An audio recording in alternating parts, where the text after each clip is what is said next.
Element ari kumwe na Nopuja bagiye gukorera isabukuru umukobwa wa Nopuja na Diamond adatera umwaka ngahantu ndi mwirukanye byarangiye bamwirukanye byarangiye hejuru yuko yahembwaga amafaranga kubyo gatatu umushahara wo kuri RBA ariko Element afite ububasha bwo kwishutingira iriya ndirimbo Tombe. Yes or no? No. Element wamuzana muri clip aje kumutoba gake ibera rikora agira gutya asiga ibera rikora adarapu ntabwo wasezerera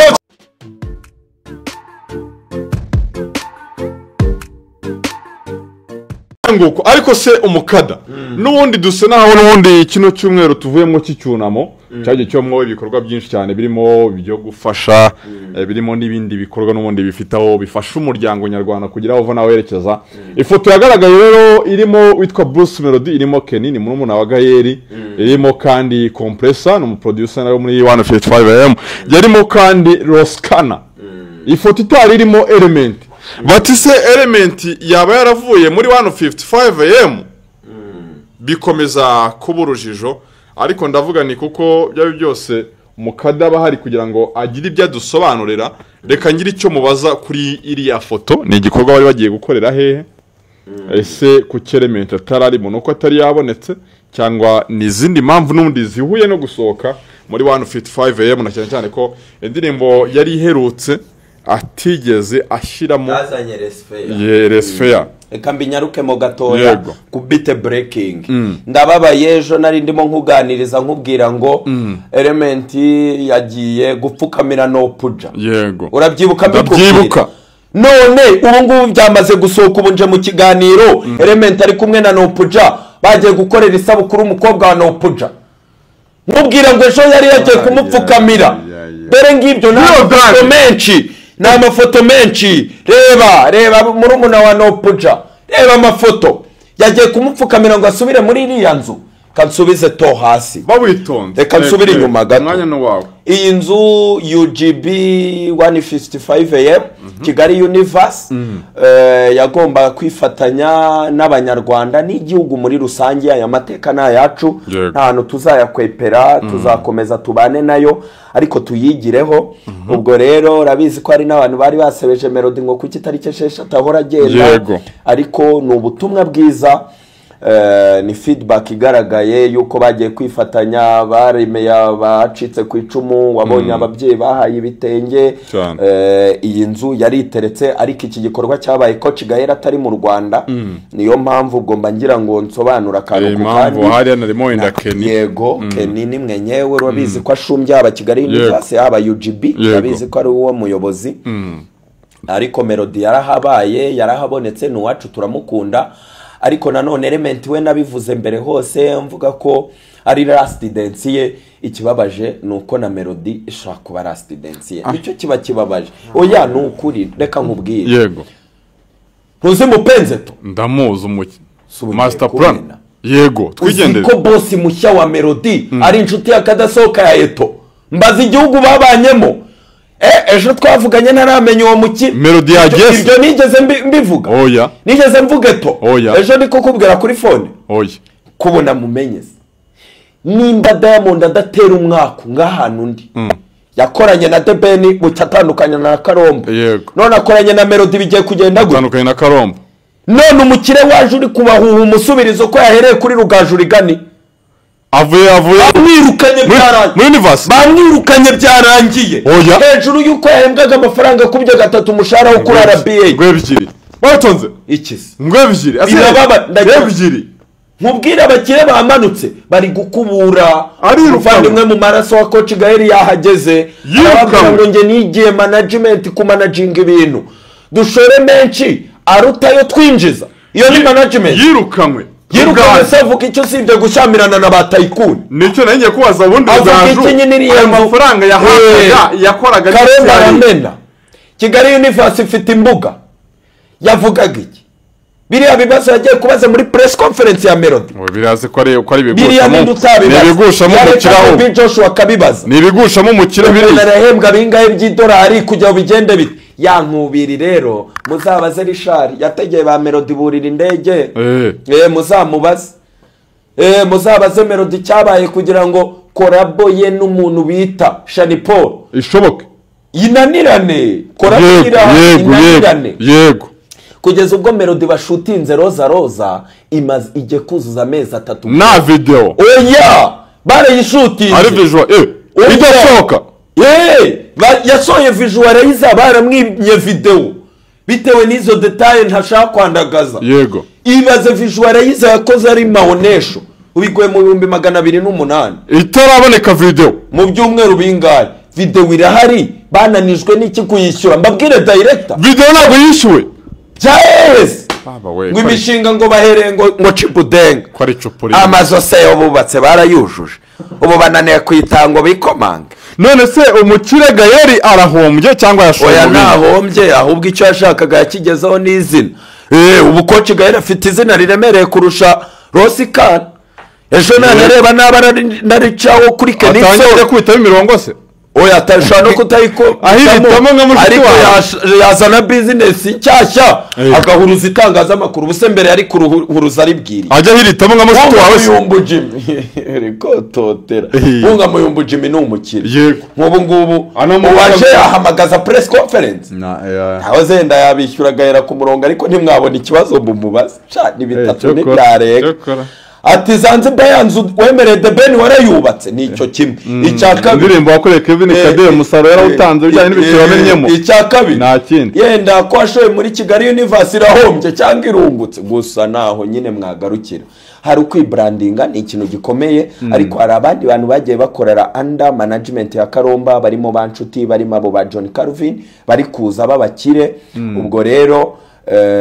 iyo Melody yabanye neza na Kabanda Jado bagasinyira block bagakora ikinyafu bagasinya na BK Arena bagakora igitaramo bakajya mu isibo bakabeshya ibinyoma bakajya bagakora za katapira iyo acirwa umukira umurenze niyo yaba mubeshya ngo niri ahita akora iki Melody none Karomba se nimba atari gupesa bihagije ubacirwa umukire mushya yamukorera iki nta masezerano baba bafitanye se barayasesa se uburyo bworoshye tunenze ko ngo yaradadiye aradadiye n'ubu none aragenda atemera imigabane afite muri Kigali erega hari projet hari ukuba umuntu ari kukumeneramo muri projet noneho birahita byafekta kumwe yarirwaga birukanka inyuma kumwe mwatwikaga kumwe mwagendanaga mu bahanzi hirya no hino ubwo no kuvuga ngo nimba ajyanye na Karomba kwa Diamond ibya Davido nibicamo ubwo urumva ko Karomba ataba ari hafi aba ari uwo mukire uri kumva icyo ari gutakaza uzi ko bagiye kureba Don Jazzy muri Mavi bakarariwe mu rugo Karomba yaba adafite Melody yari kujyayo nk'iki nk'umushoramari Don Jazzy na entrepreneur reka wabyumvise ndabyumva bagiye kwa Diamond ajyanye Karomba ajyanye na The Ben iyo atifashije The Ben yari kujyayo nk'iki kandi ari we washoye bro Melody miliyari bamaze kumushoramo y'amanyarwanda miliyari yaragarutse cyane yagarutze njyewe biragoye oya biragoye sobanura umbwire nimba muri iyo telefone yawe hari indirimbo ya Melody ugenda wumva kandi ubwo ku mabisi ya za leftes ngenda no biriho gutya ku murongo indirimbo 10 na zingahe Karafu generation ti ya mbere Karafu Roza iya kabiri ikinyafu Roza oya na za kinyafu na za sinya Rugaju se we yazize iki hari umusaruro yari yasabwa atatanze nuko ibiceri bamuhaye babonaga n'ubundi nta kintu bikora Rugaju we uyu muhungu azize iki kore yatangiye kuyabyimbamo breaking insoka yego urumva barabanje bamujyana kuri Magic Lineup naho ngo atanga umusada babonaga umwanya mara kuri Radio Rwanda ubari muke agahita yigira mu bye baravuga ati reka dukubite na night tumwongera kandi kazi night shift banaza mu muhungu w'umuhanga cyane breaking utamenye abakozi barenga 15 bagabanyirijwe imishahara hariya reka none se muri Universe ni ibisanzwe man yaba ipunguje hoga ariko hari abagabanyijwe hari n'abandi bavuze ngo ibyo wadufashe birahagije ubwo mba mbivuze gikada nakomeretsa kuko Rugaju n'uwanjye ufitanye n'ikiganiro ariko ejo natangira guhimba interview yajya kwa Basabe abeshya ngo yarasezeye bite bimupfubana kuba bakanyujije ubu gastambitsamo gikada ngo naseze amafaranga ye ariko bagiye baseze Rugaju yanze amafaranga Rugaju yanze amafaranga kubye gatatu RBA, hari CV, hari legacy kuri RBA, je suis d'accord. Ariko nono hari ikitwa ipinda mura yahengaga ngo miliyoni 2 akora iki yitambika ku bantu bakegese Karongo. Witwa Joby se we bikagena bite? Joby we ni umuvugizi wese ahembwa ngahe? Ni umuvugizi ariko utavuga ari muri des oya we wirukanga oya bamuhaye installation ya miliyoni nigeze kumena iyo nkuru muri cyagiye cya installation kuri DC menya ko waje nayo installation bakajya banamubeshya ngo indege azajya azurira nakazikoreshereza kuzikoreshereza muri VIP lounge ya kuri International Airport kugira ngo yagiye kumbe nakana banje kubafata mbere yuko bagenda amubeshya sha nk'abanyamakuru birirwa babeshya ngo uzajya uherekeza hape yego esiri iyireyo yagusigite rega nisinya muna bayiherekeza Zamuna yerekeza pere ajya herekeza na mbonye ni mbonye ubwo nyine ujye uhita umenya impamvu coach na Melody watabaherekeza akerekereza umuyumbe wa Yesu. Ese wa mugani kuki uriya we batajyana umuyumbe wa Yesu? Oya ndavuga Melody. Oya nuko nta kintu akose manu urabona yashyiramo dukota akabagiye yinjiye matese ashyiremo koto aherekeze Melody. Nibyo biragoye ubwo entertainer bwa biragoye nanjye siga tatu mu rwego ubutungarage wawe Hoistonze ragere kutamusoreza ahubwo ikinanye mu bajeni kimwe kugira ngo umuntu abone amakosa yuko umuntu yahembwaga ntacyo akora ubundi yarinjiye muri company gute kugira ngo zino company nazo natwe tunazigira inama nubwo wende bari ibintu ubundi banatwishyurira ibi ni consultation ubundi urumva ariko ubundi tubane frere wa mwigi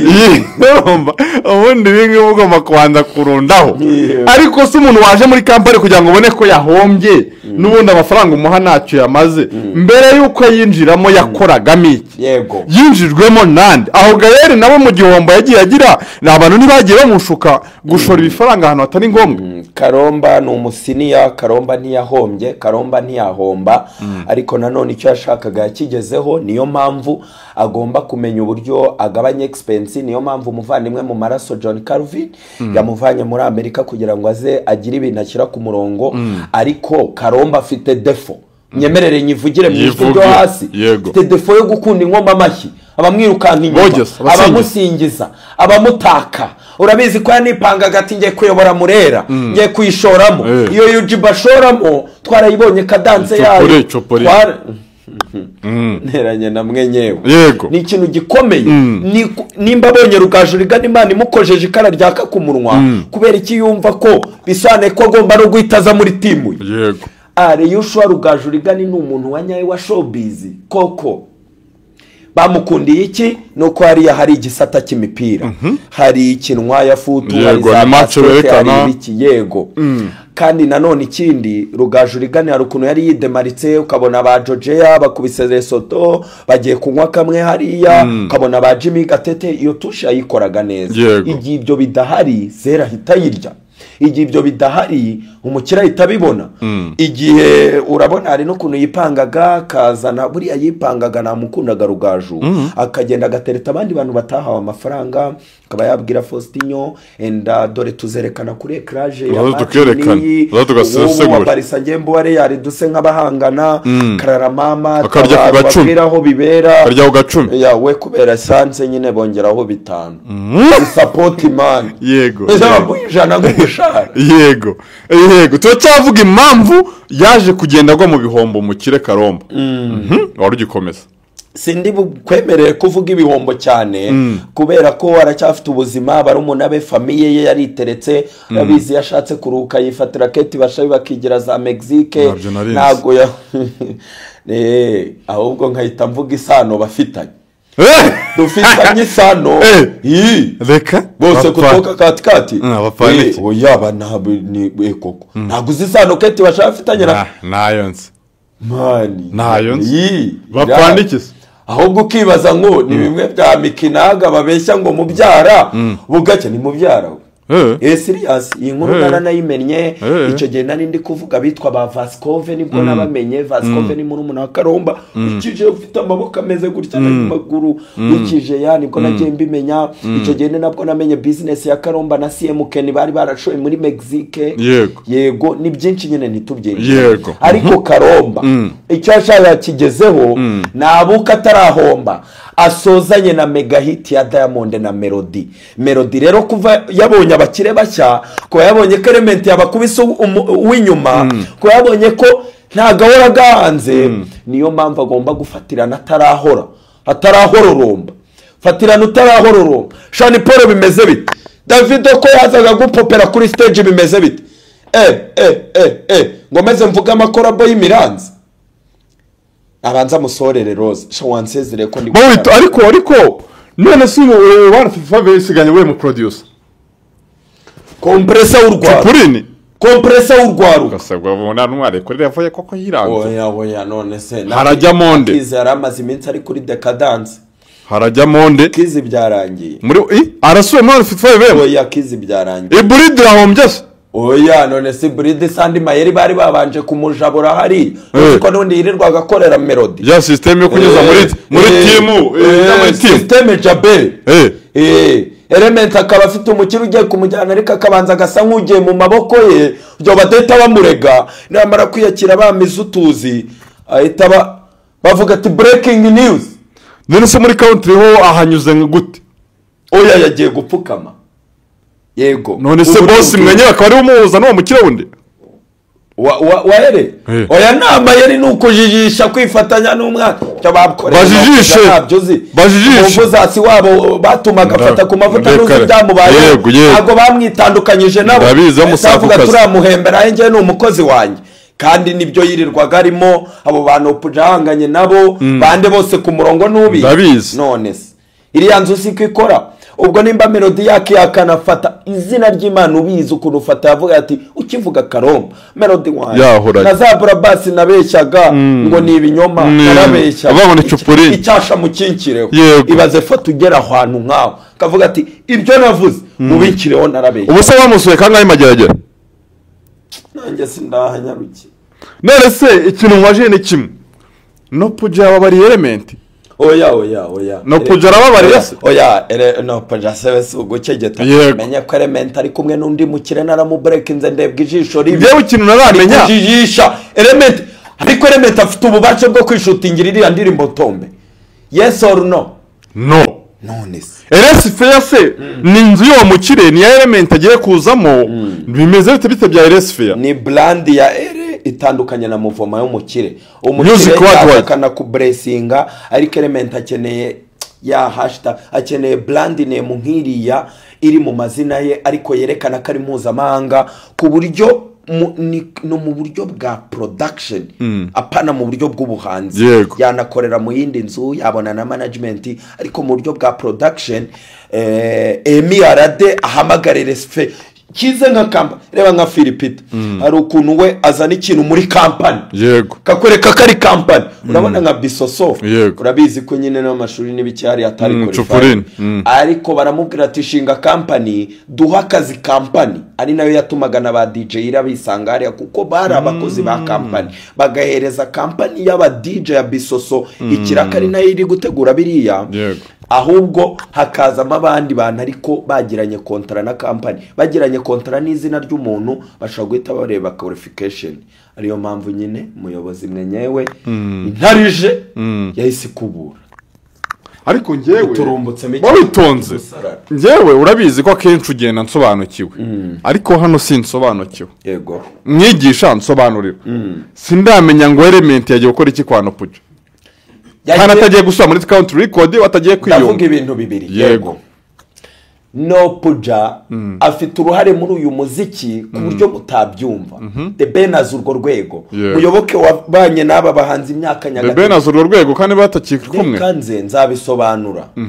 nabamuyoboke bajyanye abantu za Nigeria ko bayanya nabande bazi uburyo Nopuja arenze niwe muntu watangije muvoma yo kugira ngo indirimbo z'u Rwanda zicurangwe ku mateleviziyo mpuzamahanga za Trace n'ibiki yego ageraho kubera gucengera. Ariko ku ruhare rwa Element ubwo ndi kubihuza indirimbo amahita ari gusohoka ajyanye n'iyi viziyo twari turimo, noneho bigatuma koko n'indirimbo zishimwa zikaba nziza. Wamwumvise wa Element, kandi Element yaraje no Puja nawe aramufasha amwishyura umuntu kugira ngo Nesim azi iyo nkuru narayikoze, ba Davis babigizemo uruhare, amwigisha production. We yari yaraje muri Kigali nk'umuhanzi, nibyo yakundaga, nibyo yakoze. Yari umunyamakuru mwiza, ariko abonye amafaranga ashora mu kintu akunda, aricyo cyitwa umuziki. Nyuma yaho rero no Puja yakomeje kwitereka, apari yo gushinga ama radio station yenda gahomba, apari yo muvoma kuzana inzu nka Gafade akwambika n'abantu,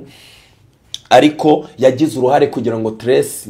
Award zize mu Rwanda. Ni ya connection, afite connection, arakaze, aremewe. Element rero ni umunyamayeri. 1 ni umuvandimwe, 2 yaramutengushye, 3 yamuhereza urundi rufunguzo, icya 4 kubabaza abanzi be, kubabaza aba ex baba boss be. Ndabyibuka Element ubwo aheruka kugira anniversaire, ntago yakatanye umutsima na Karomba, ntiyakatanye umutsima na Melody, yagiye kwa The Ben barawukatana. Kandi hari inkubiri ya Sikosa, uri kumva uyu mwana afite, ahita ajya kwa The Ben akora iki? Wabyumvise, atagetinga, arimo arakina n'imitwe, acecetse, ntiyandika, ntavuga, nta nubwo ajya muri interview. Oya, nubwo yasohoye indirimbo ntaho wamubona. Aba bahanzi bose babyene ba Diamond, abitwa ba Ricky Babande, ninde utamwubaha? Uyu mwana afite IQ. Mu gihe The Ben we azana Sherry Silver mu Rwanda akamutera iteka, mu gihe Sherry Silver yirirwa azana ba Melody bakajya muri foundation ye bakaperforminga, Element wamuzana muri clip aje kumutoba. Gake ibera arikora, agira gutya asiga ibera arikora, adarapu ntabwo wasezerera. Kimwe cyonyine ugende w'inengoha, kimwe cyonyine ni ikibazo kimwe cyonyine nkubaza tugahita dusoza. Element aho niyibagiwe neza Melody yamugiriye, ko Melody n'umwe mu bakoze Element, ibyo nawe bishidikanyaho. Amahirwe yagiye amuha abo tutaramenya Element ngo ni muntu ki, ayo mahirwe yanahaye Kizi. Ugiye gutuma breaking inkuru ntavuze, twigende niyo cyane true story. Yego, iyo message igenda igere kuri Melody, igere kuri no Puja. Statement ukoze ndayanze, bigenze bite? Uzi impamvu nyanze? Ntabwo amutengushye. Uwo yatengushye ari no Puja. Reka nkubwire amakuru mutamenye. Yego, waruzi ko guturuka kuri Hands Up muri country Covid ivuze ubuhuha, waruzi ko no Puja yagiranye amasezerano n'umuntu bita Bruce Melody yuko agomba kuzakora indirimbo z'ubuntu gusa kugira ngo company bayamamaze. Iyi nkuru nyibwiye Melody na no Puja. Melody yizera umwana atazi. Melody apfana iki na ntacyo yaramuzihe. Niki cyatumye amwitangira? Na akanyenyeri kari kabiri inyuma, bajya gukora studio session ngo tubereke uko indirimbo ikorwa. Bwe niki kuri buryo wese uwo mwana uramuzi, afite uwe buhanga. Melody nawe tujye muri projet y'umuziki agiye kwizera umuntu wa ukiza gute. Yegora Melody ukunda amafaranga nakosa akora ku gihangano, azaho yavuye ntago yasubirayo. Hoya ngo yaje ngo gufata Shangwere, erese kuze hit yari yarakoze, kara akanyenyeri byari ubuntu. No Puja kamugereka n'amafaranga, studio session Hands Up yarishyuwe, bamugereka amafaranga. Burakimana itertekere yerekana ubuhanga bwe. Melody arastayinga, nawe ajya kumushyira ku ruhande bagambana ngo acike country na hamwe. Niwe nako no Puja baramuyemukiye nibwo nyibyumva. Aya mafoto ari kuri stati ya L. Uyu ni umwana wa no Puja, nguyu no Puja yagiye kwica amande. Reka iyi message igenda igere kuri Karoma, yabuze amafaranga ahereze, yabonye ayahereza none ibihangano bizakorwa nande na Kizi. Imana ishimye Kizi yagiye muri 150. Umukada wakoze kutuganiriza.